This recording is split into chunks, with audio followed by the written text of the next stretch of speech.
गुलाबी साडी आणि लाली लाल लाल আলাসু আচ্ছা দা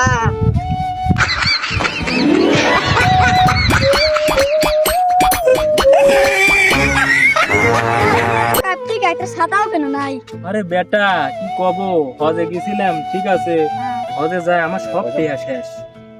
এখন আমি ছাতা কিভাবে কিনবো? তোকে এই রোদের ভিতরে আসছি, মেয়ের বাড়ি যাবো, এক মুঠ ভাত খাবে, ভাত নাই, আর বউ রান্না বাড়ি করে নাই ঠিক আছে। কয়েছে কি চাচা আসসালামু আলাইকুম, বিড়িটা দেন, আগুনটা দেন। ওয়ালাইকুম আসসালাম, ভদ্র হয়ে যাও। তোমার বাপের সাথে না বড় আমি, আর তুমি আমার তেন বিরে যাচ্ছেন কোনে? আগুনটা তো দিলানি না, বড় বড় কথা কইলেন। মেয়ের বাড়ি যাচ্ছি। মেয়ের বাড়ি যাচ্ছেন খালি হাত পাই রান হ্যাঁ দিবিনি, ভাত দিবিনি, আগুনটা দিলাম না তাহলে।